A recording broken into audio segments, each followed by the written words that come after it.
Hedgemon Lewis didn't come up easy. Born February 25, 1946, in Greensboro, Alabama, Lewis grew up fast. His father walked out one day, destination unknown, maybe New Orleans, maybe nowhere, and left behind a mother, 4 daughters, and a son stuck with the burden of being a provider. When his mother uprooted the family to Detroit, Lewis was 12. It wasn't a new start, it was another grind. He shined shoes, he sold newspapers, he stocked shelves at the corner store. He hustled, not for sneakers or soda money, but to keep the lights on. Boxing wasn't part of the plan. It wasn't even a dream. It just happened. A friend of mine and I used to go to Northern Recreation Center to swim. We were learning to swim there. And one day we got there just a little too late.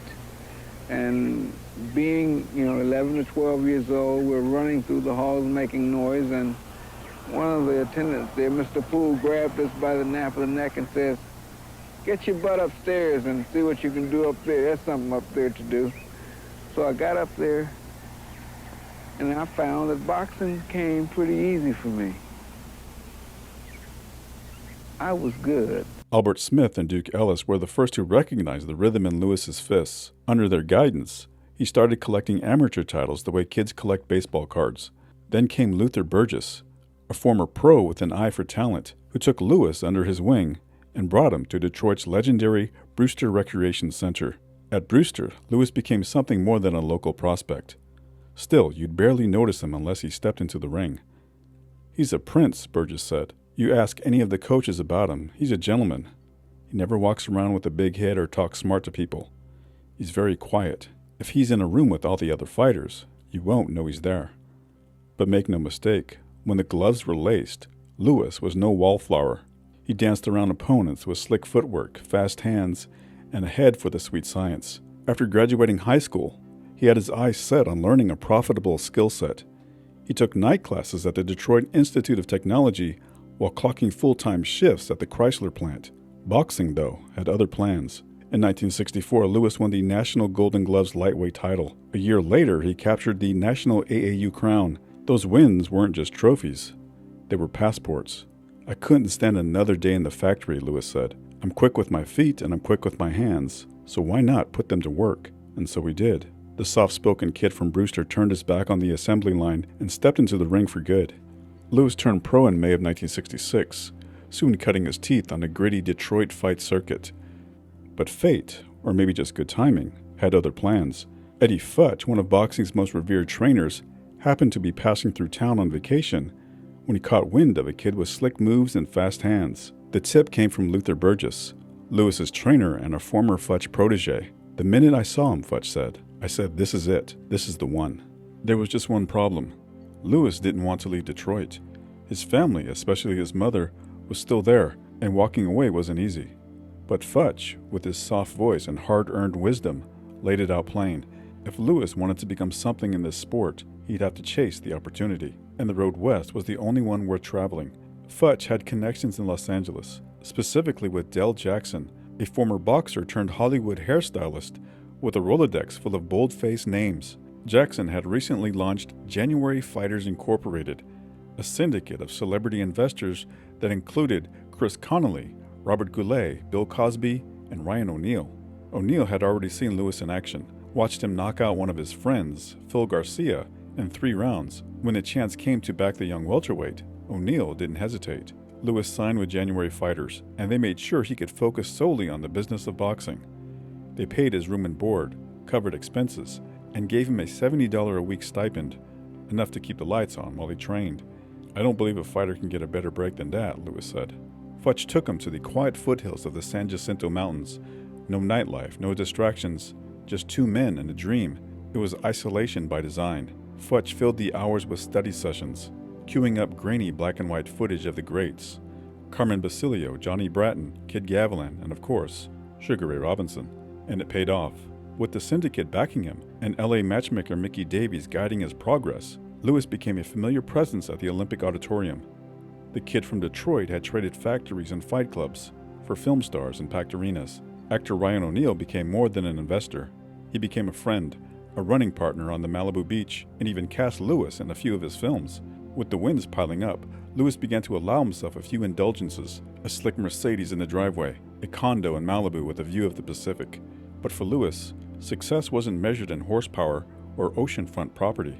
It was in what he gave back. He bought his mother a house in Detroit, paid college tuition for his sisters. The shine of celebrity didn't distract him from where he came from. Then came the biggest test of his career, a showdown with fellow local favorite and number 2 ranked welterweight contender, Ernie Indian Red Lopez. The hype was real. More than 10,000 packed the Olympic auditorium, with 3,600 more turned away at the door. But inside the ring, Lewis couldn't find his rhythm. He tried to impose his will early, but Lopez refused to budge. "I was trying to punch a nail into a hard piece of wood that just wouldn't give," Lewis said. He strayed from the blueprint laid out by master strategist Eddie Futch and paid the price.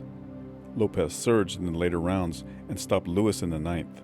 It was the first loss of Lewis's career, a bitter pill swallowed under the bright lights of his adopted hometown. Still, Lewis didn't spiral. He studied. He learned. "I've come to the conclusion," he said after the fight, "that the loss may be of real benefit to me." And so he regrouped. He took on the type of opponents needed to rebuild his confidence, then stepped up to outpoint the unbeaten Oscar Alvarado.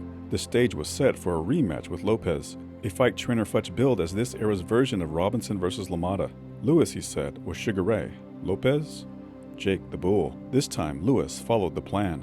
"Every round," Futch said, "I tell him to add something or take something out that wasn't necessary." Lewis boxed smart, picking his spots, moving in and out, forcing Lopez to chase shadows. In the 4th round, he uncorked a left-right combo that dropped Lopez to the canvas. It was the only knockdown of the night, and it helped seal a unanimous decision. Still, the verdict drew grumbles. Lewis should be on the track team at UCLA, Lopez's manager Howie Steinler said, criticizing the hit-and-move tactics that kept his fighter guessing all night. 3 months after outpointing Lopez in a closely contested rematch, Lewis stepped back into the ring to settle the score once and for all. It was the rubber match, high stakes, high tension, and a brutal reminder that sometimes a fighter just has your number. Lewis had the edge in speed and finesse, and early on he used it. He darted in and out, landed clean shots, and built a lead. But Lopez, true to form, kept pressing forward. He was slower, less refined, and far from graceful, but he was relentless. And he had a weapon Lewis never quite figured out.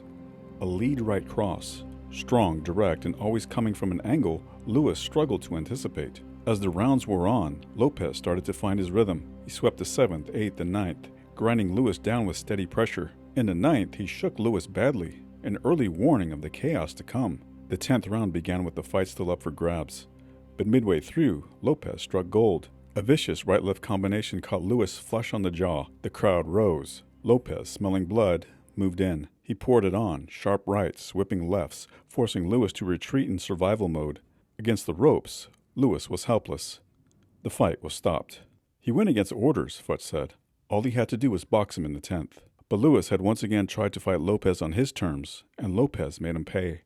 After the loss, Lewis recalibrated. He began fighting more often outside of Los Angeles, hoping a change of scenery would change his fortunes. But when he stepped up in competition against Adolph Pruitt, the judges weren't buying his hit-and-move tactics. Pruitt got the nod, and Lewis was once again forced to regroup.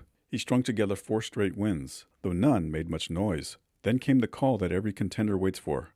A title shot. Champion Jose Napoles, one of the sport's finest technicians, was waiting in the other corner. Hedgemon Lewis in a light trunks, round number 1.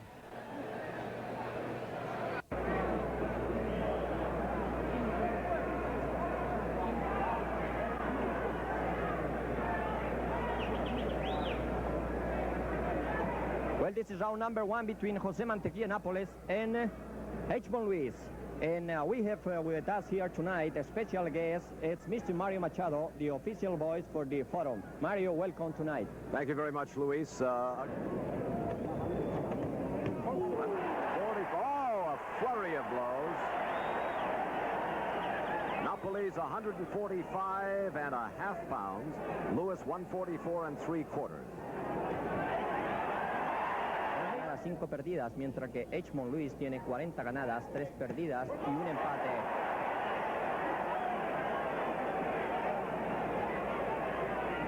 Lewis's cheek just under his eye, very red. There's no cut, but it's very discolored. He has all his family here tonight, part of his family, his wife and cousins. Y ahí vemos a Hedgemon Lewis, amigos, haciéndole el juego del gato y el ratón, saliéndose rápidamente por piernas. Hedgemon Lewis en calzón claro, José Mantequilla Nápoles de calzón oscuro. Nápoles, ahora lo tenemos a la izquierda de nuestra cámara, Hedgemon Lewis al frente. They're not too happy with Hedgemon for hanging on as he does. He seems to be backpedaling, and Napoli's having to go after him. Lewis boxing now, trying to stay away from perhaps the heavy guns that Napolis has. Only forum, it's Mario Machado who is assisting me in this transmission tonight. Damas y caballeros, decía, y ahí lo prendió bonito José Nápoles, Hedgemon Lewis. Ahí vemos, amigos, Nápoles ha cometido un par de errores. Again, holding on. When he misses, he doesn't want a chance standing away. And if he misses, he right away holds on to the body of Napoles. Efectivamente, amigos, lo que está haciendo Hedgemon Lewis es picar y salir, pega y sale. Lo vemos, falla, inmediatamente falla, entra inmediatamente al clinch, hace fallar al campeón. Hace fallar al campeón y ahora es el quien está golpeando, contragolpea y nuevamente prenden a Nápoles entrando. Bonito round, round número 5, un bonito round. Ninth round of a scheduled 15-rounder, 3/5 of the way. Oh, 2-3 left hooks. Napoli.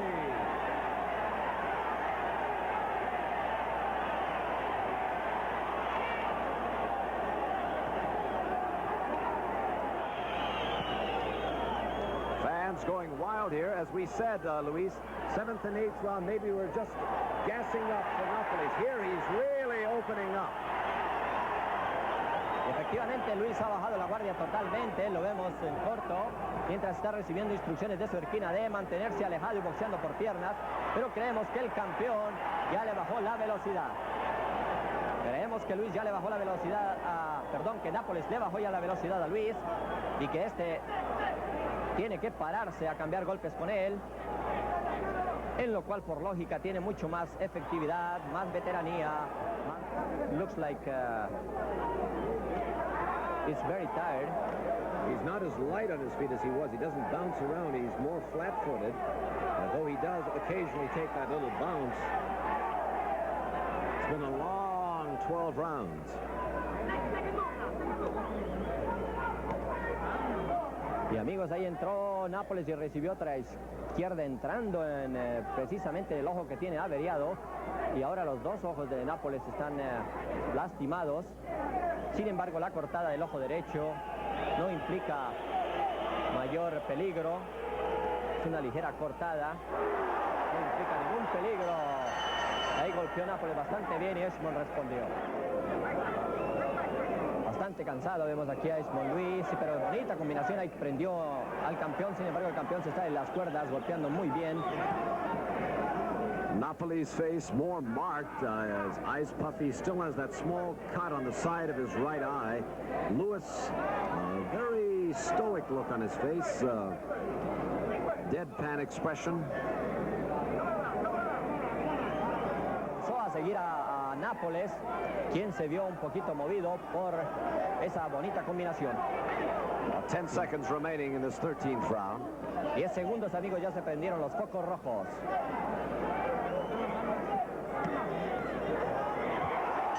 Bonita combinación de Hedgemon Lewis, al quien pone su corona esta noche aquí frente a Hedgemon Lewis. A little smile on the face of Lewis then. Trying to... beautiful. Linda combinación que puso mal a Nápoles. Sin embargo, Luis no se percata. Bonito derechazo puso mal a Nápoles. Los dos cambian cuero. Esto ha llegado a su éxtasis, amigos. Beautiful, Mario. Hit him right smack in the face.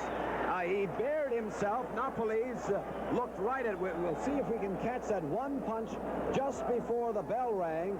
And it was on the other side where Napoles had his face towards us. And Lewis looking at Napoles, of course. And he hit him right smack down the pipe. And stunned him, and he came roaring back. But Lewis looking good now. Efectivamente, amigos, Luis se está viendo ahí. There it Véale is. vos. And it staggered him. Exactamente, amigos, ahí vimos el derechazo potente, envió a Nápoles hacia atrás, pero Nápoles no, Luis no se percató. Sin embargo, aquí trata de entrar nuevamente y Nápoles lo saca con un jab de izquierda. Ahí lo vamos, estamos viendo. It has come all the way, and Kuko Kondi now really talking. Y el ojo izquierdo de Nápoles, amigos, ya parece prácticamente un tomatito. And you can tell, Luis, that the fans here know it's an evenly matched fight. They are not booing Lewis at all. Usually they would. But they know he has given as much as he's gotten from Nápoles. And they're proud that this fight has gone 15. Bueno, amigos, ya vemos a Nápoles que trata de salir, a no dejar la menor duda de su superioridad. Ahí lo vemos, lo prendió. Luis tratando de moverse. El público se enardece. Nápoles trata de buscar el knockout como de lugar. Se abre de capa para ver si Hedgemon Lewis le entra. Hedgemon Lewis le dice, no señor, la cosa es boxeando. Trata de boxearlo. Ahí lo prendió nuevamente la Luis. Los dos boxeadores en el centro cambiando cuero. Nápoles, the aggressor, now chasing his man, trying to land the heavier blows in this 15th and final round of the World Welterweight Championship of the title at stake.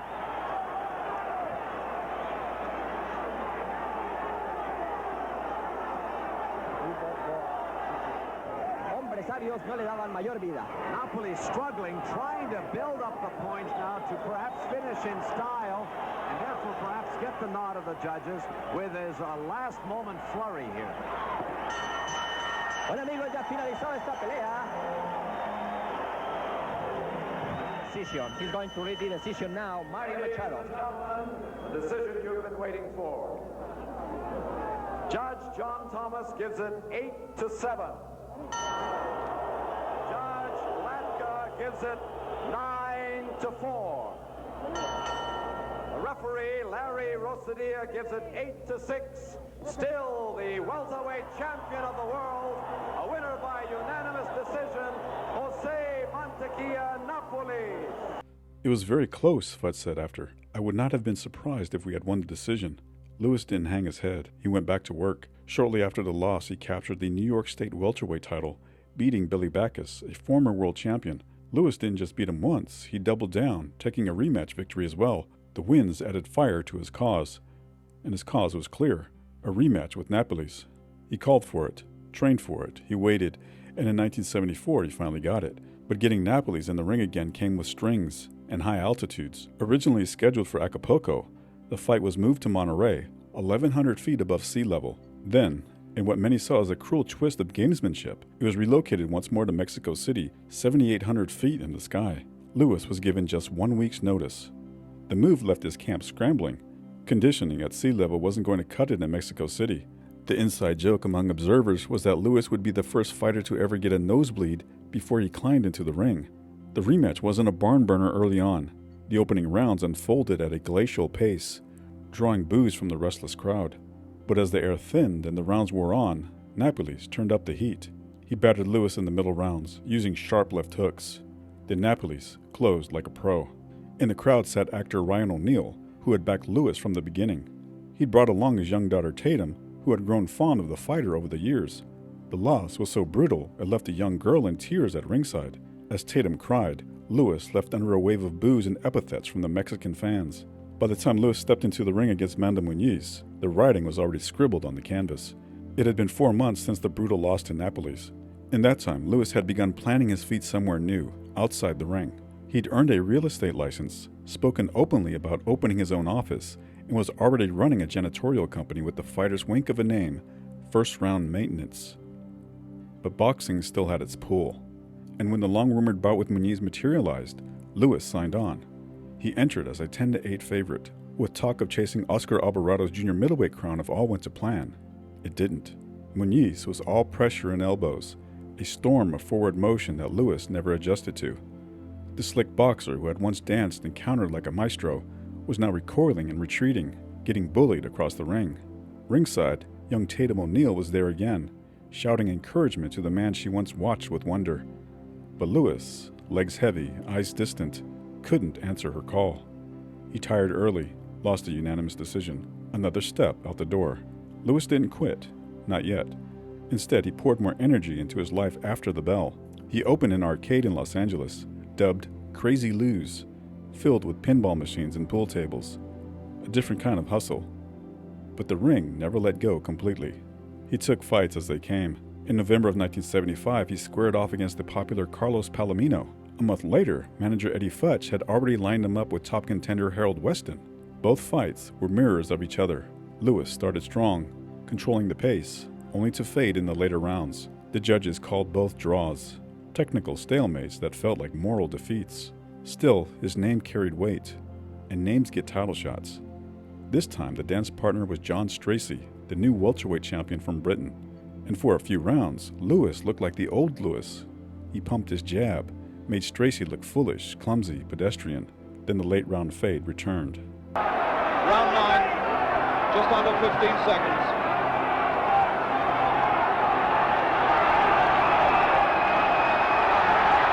What has he got to do to put this man down? Lewis staggers his way back to his corner, hardly knowing where he is or what it's all about. And he's right at the end of his tether, and Eddie Futch will know that. He's saying something to Futch. And there can't be a lot of resistance left in Lewis. His eyes look as though they're some far distant place. Futch talking and talking to him. Here's some of the torrid action from that last round. When his legs wouldn't hold him up, back into the ropes he went. Only the ropes saved him there. Eddie Futch having a word in Harry Gibbs' ear. Now then, are they going to let him go on, or is this it? I think Gibbs is saying, well, we'll just see how it goes for one more. I'm trying to lip read. Now he's gone over to Stracey's corner.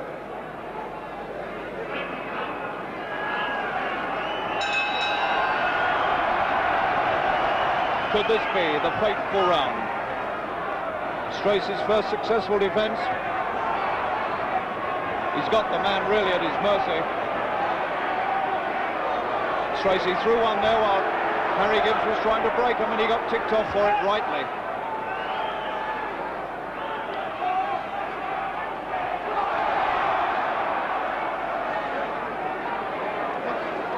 Lewis looks as though he's too tired to go on. Feeble, looking around the ring anywhere but at Stracey. He really doesn't know where he is, Lewis. It's all instinct now. Backed up in his own corner, and he must go now. Harry Gibbs hovering close. One really good, well-timed punch would finish this. Stracey not as strong as he might be. He's done a lot of work.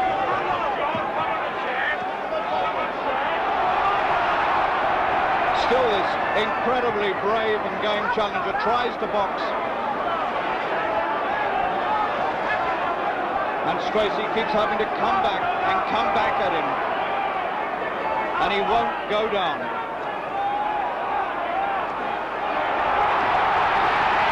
This must be the end. Harry Gibbs moving in. The man's propped up by the ropes only. And Gibbs saves him. His legs have gone. Never on the floor, Lewis. What a brave man. And the whole of Wembley now rising and applauding John H. Stracey. Afterward, Lewis offered no excuses, just reflection. It's such a strange thing when that happens to you, Lewis said. I trained well. I felt good. But once the fight began, it all went in an instant. Nothing worked. My legs, my hands. Suddenly, I was a stranger in my own body. That would be his last fight. A career that once held such promise, guided by stars, backed by syndicates, trained by a legend, closed not with a bang, but a long, slow exhale. Lewis flirted with a comeback the following year. Just one more fight, one more night under the lights. But he knew better. He stayed retired. Instead, he turned his focus back to real estate. Suits and listings replaced gloves and gauze, and for a while, it fit. The ring was behind him. But boxing always has a way of calling back its own. Lewis dipped into promotion in the Los Angeles area, putting on shows with up-and-coming heavyweight Marty Monroe. The dream was to build something, a West Coast stable, maybe even a small empire, but the promotional game proved tougher than the sport itself. Still, Lewis didn't walk away bitter. He pivoted again, this time toward community outreach, working with a nonprofit organization aimed at helping gang members off the streets. His fighter's instincts were kicking in. Get knocked down, get back up, find a new round to win. By 1988, Lewis found himself in a familiar corner, this time behind Eddie Futch, the man who had once shaped his fighting style. They worked together out of Las Vegas, training fighters like Wayne McCullough, Mike McCollum, and Riddick Bowe, among others. When his health began to decline, Lewis made the quiet return to Detroit, the city where it all started. He moved into an assisted living facility. There were complications, respiratory issues, the slow march of age, and then the final opponent, COVID-19. Lewis died on March 31, 2020. He was 74 years old. No lights, no belts, no crowd roaring his name. Lewis never got the title. 3 cracks at it, 3 bruised goodbyes. But he had something else. He fought like a man trying to outrun poverty, always chasing something better, something just out of reach. He didn't complain, didn't cry poor, just kept moving forward, like a guy who knew the punches didn't stop when the bell rang.